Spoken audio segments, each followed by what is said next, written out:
Ձեր կարծիքով ինչու կորցրեցինք Վազգեն Սարգսյանի ազատագրած տարածքները, արյունով գծած սահմաններ, ինչի կորցրեցինք մենք։ Որովհետև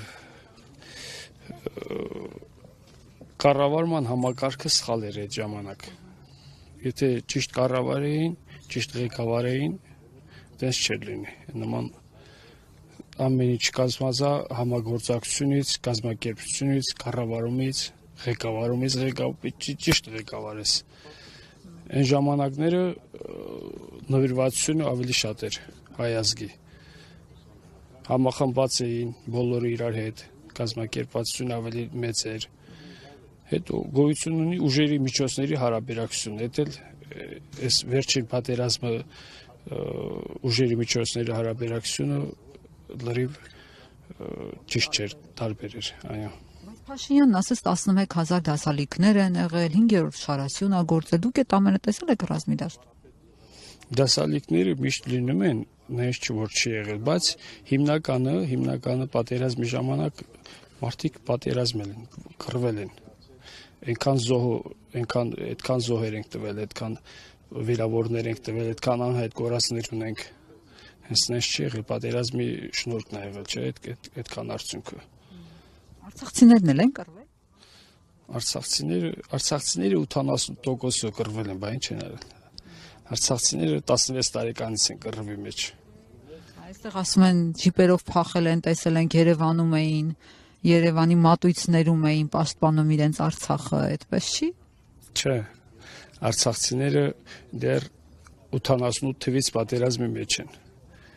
Ես որ ծառայում եմ, եղել եմ 16 տարեկան։ Ինձանից փոքրներ շատ կային, էլի պատերազմի մեջ էին։ Բայց դեռ հույս ունենք, որ Արցախը կվերականգնվի, էլի մեր պապական հողերը անպայման։ Որ դեպքում հետ կբերենք Արցախ։ Արցախը հետ կբերենք, եթե ազգը համախմբվի։ Համախմբելու դեպքում նորից մեր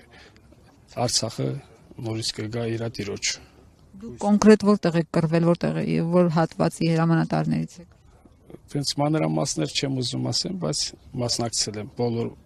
պատերազմների մասնակցել եմ 90-ական թվականներից մինչև վերջ։ Ճիշտ է, որ գեներալները բանակի հաշվին հարստացել են իրենց ասաբնյակների ամեն քարի մեջ զինվորի արյուն կա։ Տեսել եք հարստացած գեներալներ։ Ամեն տեսակի կան, բայց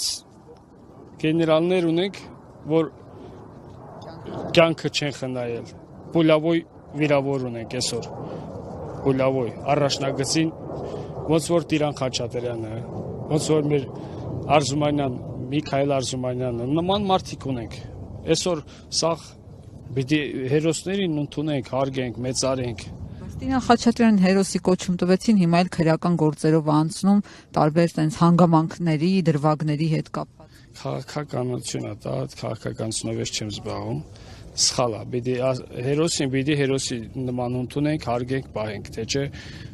ազգը ճանաչում է, հարգում է, ընդունում է, ոնց կարելի է հերոսին նման կերպ վերաբերված։ Չի կարելի։ Տիրան Խաչատրյանը կռվել է ձեր կարծիքով ու հերոսական, այսինքն այդ կոչմանը արժանի է։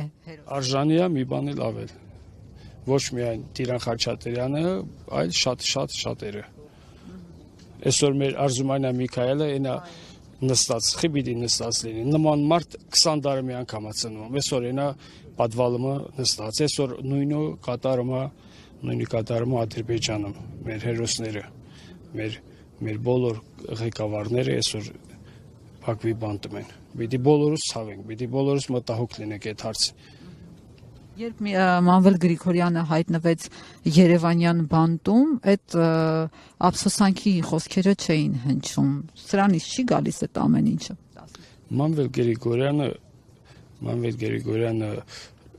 մեծ հայ է, մեծ հայ։ Ես իրան պատերազմի ժամանակ տեսել եմ իր ղեկավարումը, իր կառավարումը։ Ինքը իր նման մարդիկ գոյություն չունեն, այդ լեգենդներ են, այդ մարդկանց պիտի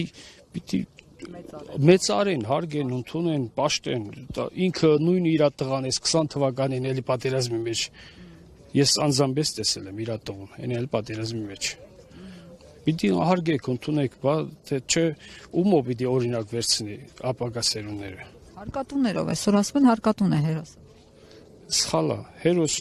Հերոսը այն մարդիկ են, ովքեր կյանքը չի խնայում հայրենիքի նկատմամբ։